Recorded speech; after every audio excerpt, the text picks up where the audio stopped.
Il est 8h30, soyez à toutes et tous les bienvenus si vous nous rejoignez tout juste en ce 1er septembre, jour de rentrée. Et oui, la rentrée des classes, elle est sur toutes les lèvres. Nous vous proposerons donc ce matin de suivre les premiers pas des écoliers et collégiens alors qu'une nouvelle année scolaire s'amorce.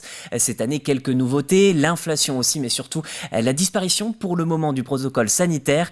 Nous ferons le point avec notre journaliste Agathe Poulet. Peu après, vous le savez, et vous vous en rappelez peut-être, à 8h, le point avec Alexandre Lenaour et aussi le reportage de Diane Delangle pour bien préparer sa rentrée. Qui dit rentrée d'ailleurs dit fin de l'été, avec ce point final sur l'été météorologique et les mois de vacances. Nous avons reçu ce matin François Varenne, le responsable de la LPO Vendée. Ensemble, nous avons fait le point sur les conséquences du dérèglement climatique dans le département et à savoir bien sûr comment la faune et la flore a été impactée tout au long de l'été. C'est une interview que vous pouvez retrouver tout au long de la matinée, mais aussi bien sûr sur notre site internet. Et bien sûr, les chroniques, à commencer par bien sûr le plus de l'info, il est consacré au climat là aussi. Vous découvrirez Agrivia, une filiale de la coopérative agricole La Cavac. Elle se dote de 5 camions roulant totalement au végétal. Et le climat, ça passe aussi par la météo. Ce matin, quelques orages, mais surtout des averses au programme. Il y a bien sûr quelques éclairs jusqu'en milieu de matinée. Il devrait ensuite frapper à l'extérieur du département, avec quelques averses localement. Côté température, comptez déjà sur 21 degrés dans la matinée, 19 dans les terres. Dans l'après-midi, le soleil devrait revenir avec des températures assez douces, 23 au bord de l'eau, 24 dans les terres. Soyez prudents avec ce temps, on ne sait jamais. On revient bien sûr sur les prévisions détaillées à l'issue de votre journal. Certains d'entre vous en profiteront donc pour aller sur la plage. Alors on va parler des horaires de marée bien sûr. Pour ce matin, la marée haute, elle est prévue à 8h12 avec un coefficient de 79. Pour cet après-midi, avec le soleil, comptez sur un coefficient de 75 à 20h29. Et si vous préférez bien sûr profiter de la mer au plus bas, aujourd'hui, la marée basse, elle est prévue pour 14h31. Et avant de passer au JT, bien sûr, les prévisions de vos marchés. Aujourd'hui, cap sur les horaires. Vous le voyez bien sûr, avec la fin de l'été, eh bien, plusieurs marchés referment leurs portes, mais il reste de nombreux rendez-vous. On peut noter bien sûr pêle-mêle Saint-Gilles-Croix-de-Vie, Bretignolles-sur-Mer, les Sables-d'Olonne, Talmont-Saint-Hilaire, Avrier, le Champ-Saint-Père. Il y a aussi la Roche-sur-Yon, Saint-Philbert-de-Bouenne, les Landes-Génuson, Saint-Mémin, Pouzauges, mais aussi bien Chantonnay. Et du côté de Sainte-Radegonde-des-Noyers, le marché c'est prévu ce jeudi de 8h à 13h, c'est place de la mairie. Et si vous croisez des Gilles, souhaitez-leur fête, c'est la Saint-Gilles aujourd'hui. Voilà pour ces informations, on va pouvoir passer bien sûr à l'information de votre journal local.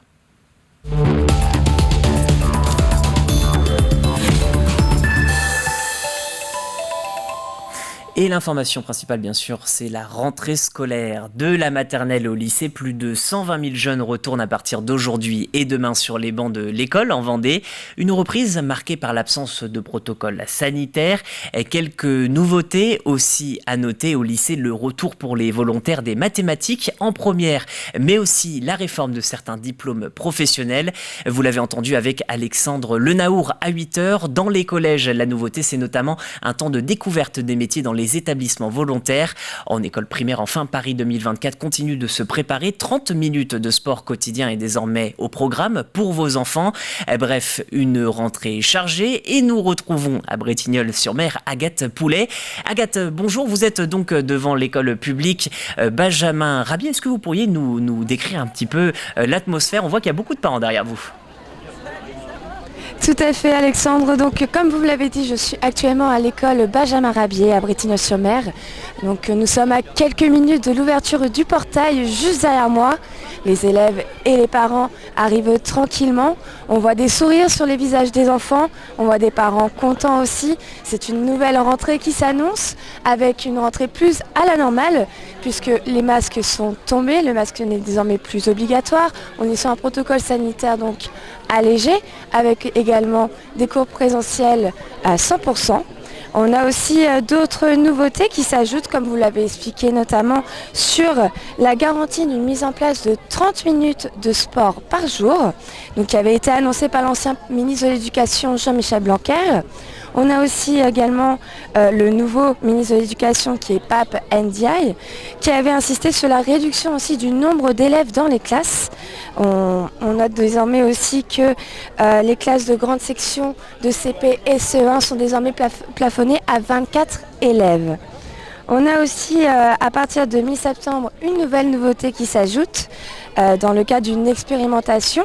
Les élèves de CM1 vont réaliser une évaluation sur leurs acquis scolaires en français, donc l'écriture et la lecture, mais aussi sur les mathématiques qui sont deux matières que l'éducation souhaite mettre encore plus en avant cette année. Et il faut aussi ajouter que les élèves de CP et CE1 sont déjà concernés par ces tests depuis 2018. Donc là, on voit que les parents d'élèves arrivent tranquillement. On voit comme juste derrière moi des élèves plutôt calmes, prêts à reprendre les bancs de l'école avec leur cartable, leur fourniture scolaire. À 9h, ils vont donc rentrer dans les classes et puis suivre, faire des échanges, accueillir aussi les nouveaux élèves qui viennent de rentrer par exemple au CP et qui viennent d'arriver. Donc voilà, là il y a une bonne ambiance. On voit juste derrière moi que ça y est, les portes sont ouvertes et les élèves vont pouvoir découvrir leur nouveau professeur pour cette nouvelle année. Merci Agathe Poulet, je rappelle que vous étiez en direct de Bretignolles-sur-Mer au niveau de l'école publique Benjamin Rabier. Vous êtes nombreux à avoir préparé bien sûr vos enfants pour cette nouvelle rentrée scolaire. Relaxation, sport, rythme du soir, chacun son petit rituel pour se préparer à la rentrée. Il faut dire que chaque année, les changements ont de quoi perturber les enfants. On vient de vous les évoquer, il y en a beaucoup. Alors il est toujours bon de préparer cet événement. Certains d'entre vous se tournent même vers les loisirs artistiques. Illustration à Beaulieu-sous-la-Roche. Là-bas, le stress s'évacue à l'aide d'un carnet créatif, une sorte de journal intime exploitant l'imaginaire des enfants. Un reportage de Diane Delangle.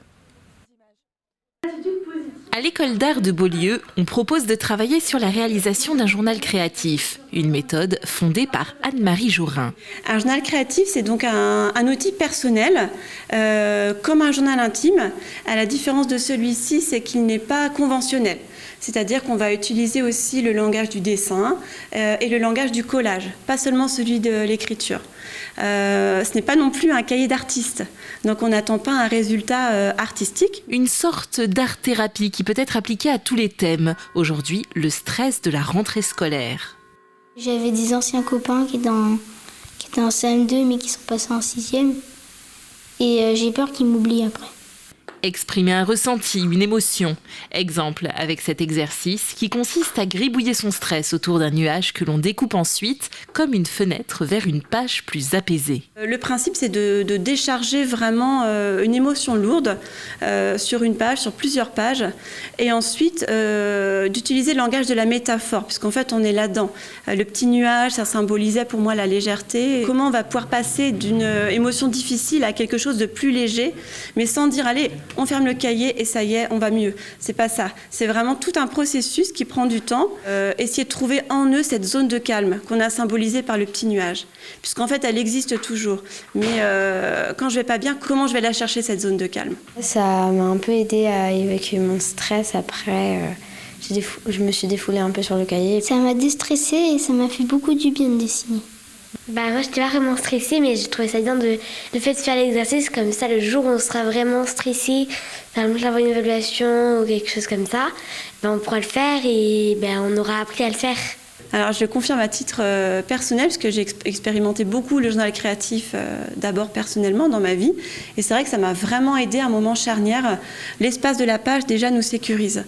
Et le fait d'exprimer ce qui se passe en nous, pour moi, ça a eu des bienfaits super, quoi. Donc, j'ai envie de le partager. Les ateliers seront proposés tout au long de l'année à l'école d'art de Beaulieu. Dans le reste de l'actualité santé, avec une nouvelle démarche du département pour accueillir et séduire de futurs médecins, le conseil et la municipalité de La Roche-sur-Yon viennent d'inaugurer un appartement de 121 mètres carrés contenant 7 logements. Il vient s'ajouter à la liste des 19 lieux de vie signataires de la charte d'hébergement des internes en médecine en Vendée. Mais le département veut aller encore plus loin en proposant une formation de maître de stage universitaire. Nous avons choisi avec le département d'ouvrir cette maison avec 7 logements. C'est plutôt une maisonnée où ils peuvent vivre ensemble avec 7 logements au cœur de la ville pour que nos jeunes futurs médecins commencent à vivre cette ville, à l'apprécier. Et on espère qu'un certain nombre seront séduits par La Roche-sur-Yon, par la Vendée et qu'ils resteront s'installer chez nous. Et on a voulu que cette maisonnée soit au cœur de la ville, près de la gare pour faciliter les déplacements, à 2 pas de la place Napoléon pour passer d'excellentes soirées. Un docteur qui sait qu'il partira d'ici 5-6 ans à la retraite a toujours le souci de trouver son remplaçant. Alors on veut les aider, ces docteurs, et donc leur dire écoutez, essayez donc d'être maître de stage parce que vous allez accueillir des jeunes chez vous, et parmi ceux que vous allez accueillir, peut-être demain il y en a un qui choisira de rester chez vous. Donc l'étape suivante désormais, et nous allons le proposer dès le mois d'octobre, c'est la première fois en Vendée que nous allons offrir une formation pour être maître de stage accueillant de jeunes internes.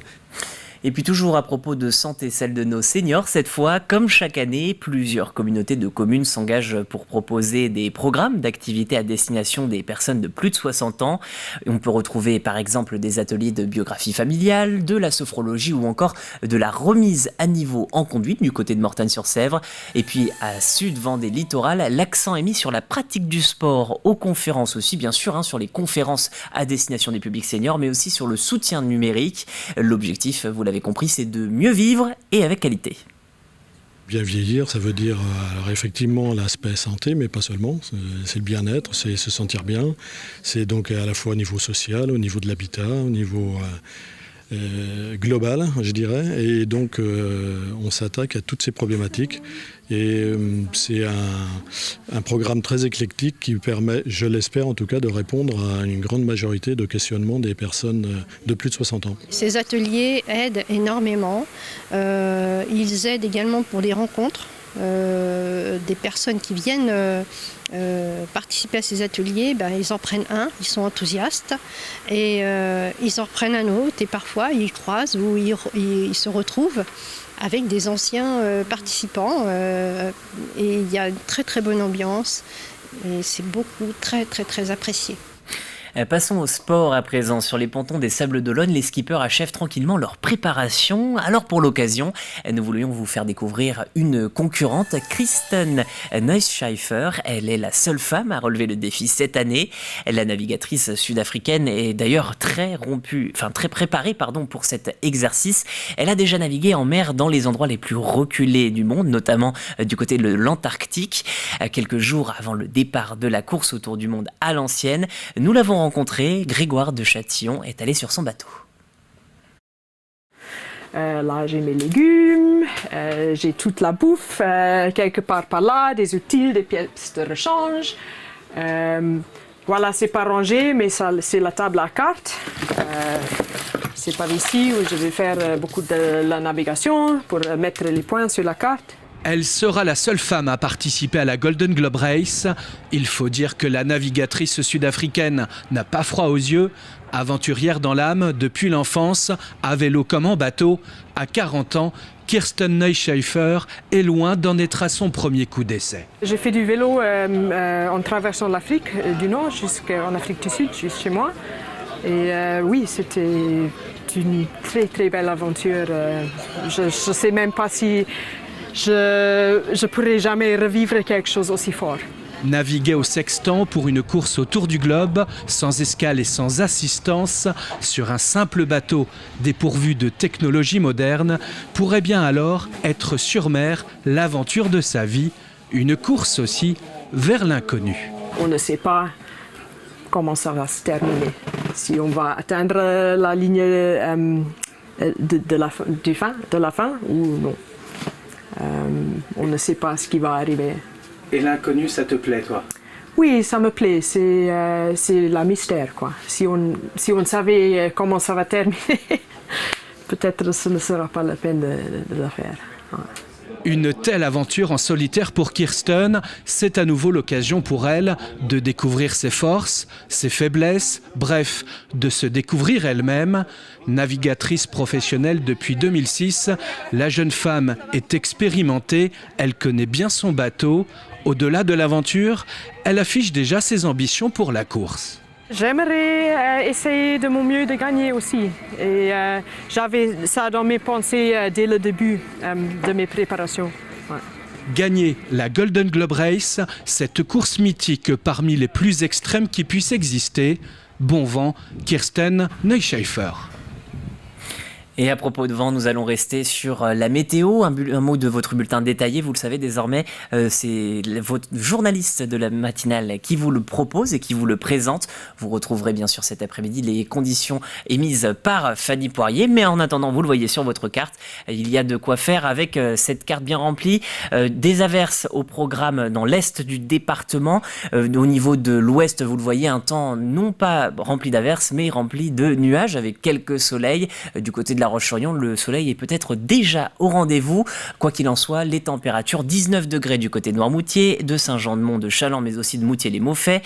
Il y a 20 degrés sur l'île Dieu, mais aussi Luçon. À l'est, dans la pluie et les nuages, 19 du côté de Chantonnay, de Montaigu, de Pozauges ou encore Saint-Hilaire-de-Voust.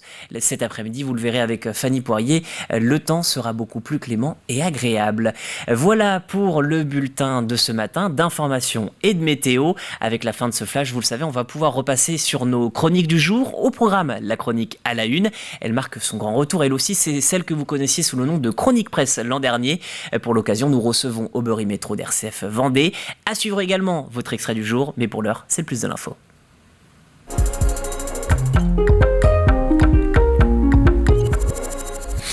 Et ce matin, vous le savez, quelques changements avec ce 1er septembre, comme les remises sur le carburant. La remise passe de 18 centimes à la pompe à 30 centimes jusqu'au mois d'octobre, jusqu'à la fin octobre, le 31 octobre. Ensuite, cette remise repassera à 10 centimes, mais pour certains, ce n'est pas assez. Et donc, l'entreprise Agrivia, filiale de la Cavac, a décidé d'aller plus loin et de se doter de 5 nouveaux camions. Leur particularité, la flotte roule uniquement au végétal. Ça fait des économies, voyez plutôt.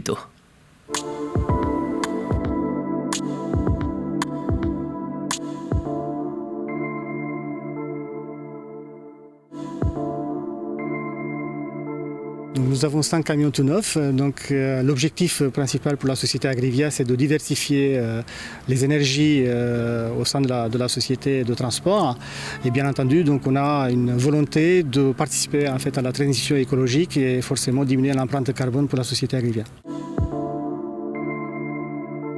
Il y a moins 60% d'émissions de CO2 du puits à la roue, puisque pour fabriquer du baissant, il faut beaucoup moins d'énergie, et donc c'est moins polluant que de fabriquer 1 litre de gasoil.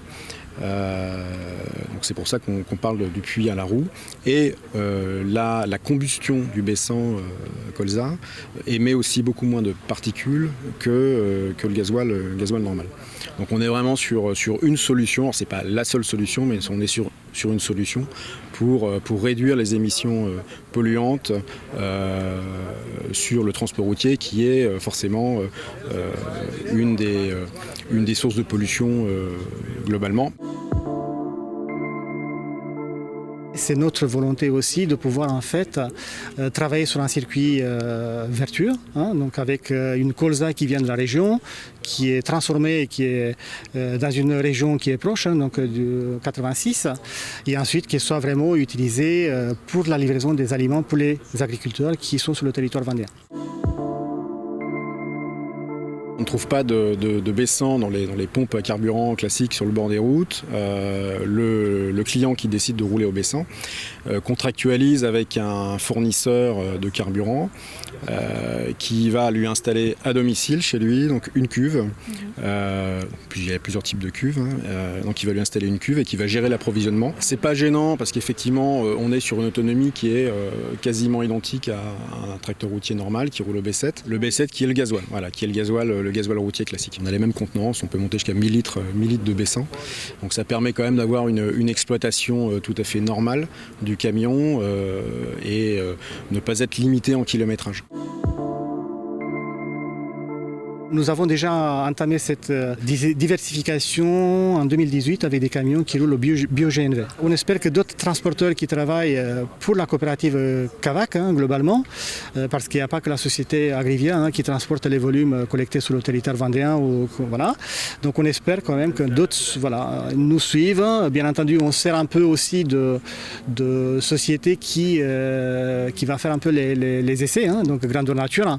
Et on espère partager avec eux des résultats qui sont plutôt positifs, comme on l'a fait déjà pour le parti bio-GNV. Et c'est une initiative importante. Il faut savoir, selon Greenpeace, que les transports sont la première cause d'émissions de gaz à effet de serre en France. La quasi-totalité vient du transport routier et c'est déjà un chiffre très important. Savoir que dans le transport routier, cela représenterait 93% de toute la population émise par ce secteur des transports. Voilà pour le plus de l'info. On passe tout de suite à votre chronique à la une.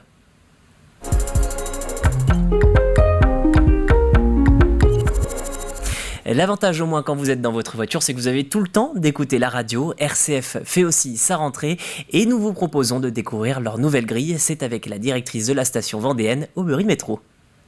Une grosse rentrée pour RCF Vendée parce qu'on a 20 nouvelles émissions quasiment qui ont été lancées. On a plein de nouveaux bénévoles qui sont arrivés. On a fait des changements dans la matinale. On a changé la tranche de midi pour être plus proche des Vendéens en leur offrant des témoignages parce que c'est un peu aussi la magie de la radio de pouvoir tomber sur des parcours de vie et puis se dire « Oh, on est ému par une voix, etc. etc. » Puis on mise beaucoup sur le podcast. Et puis de 11h30 à 12h30, on a Julie Rabier qui est avec nous tous les midis. Elle s'installe chez nous. On parle jardin, on parle bien-être, on parle éducation des enfants. Elle vous donne des conseils culture. L'info est bien évidemment présente le matin dans la matinale. Et puis le journal de midi. Et puis c'est aussi le retour de la tranche d'information du soir. Le journal de 18h30 revient. Et puis le lundi, on parle sport. Le jeudi et le mardi, on parle actu. Le mercredi, c'est culture. Et puis quand même, on est une radio chrétienne. Donc le vendredi, c'est réservé à l'actualité chrétienne de notre département.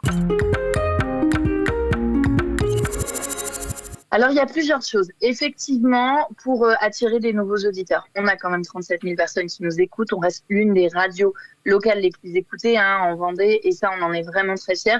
Mais c'est pas très vendéen de se reposer sur ses lauriers. Donc, on est vraiment là dans une saison de l'audace, si on peut dire, où on essaye de rajeunir nos auditeurs, de rajeunir nos donateurs surtout, parce que c'est ça qu'il faut pas oublier. On est une radio qui vit que de dons. Si nos donateurs vieillissent, à un moment donné, ils seront plus là pour nous aider et donc la survie de la radio sera en jeu. Donc, on essaye de leur apporter un petit peu plus de Vendée encore parce que c'est ça notre spécificité. On n'est pas la seule radio locale en Vendée, mais en tout cas, on est la seule à proposer 4h30 de contenus qui sont purement vendéens, que ce soit de la solidarité, que ce soit pour en connaître sur le patrimoine, que ce soit pour découvrir les églises d'à côté ou alors pour découvrir les spectacles qui se passent près de chez nous. On sait que là aussi, la Vendée bouillonne de culture.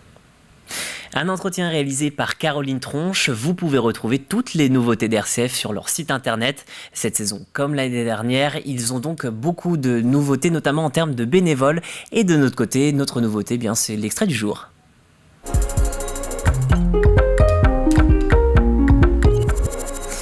Un nouvel extrait du Mag-Écho, c'est un magazine que vous connaissez très bien sur TV Vendée. Catel Lejeune vous propose de découvrir ou redécouvrir ce matin une poterie. Elle est située du côté de Némy. Bonjour Raphaël. Bonjour. Alors on se trouve ici dans une partie de la poterie, parce que c'est quand même assez grand. Oui. On a évoqué avec votre maman toute la partie historique de l'entreprise, qui est très intéressante. Avec vous, on va découvrir le savoir-faire de cette poterie, notamment le vôtre.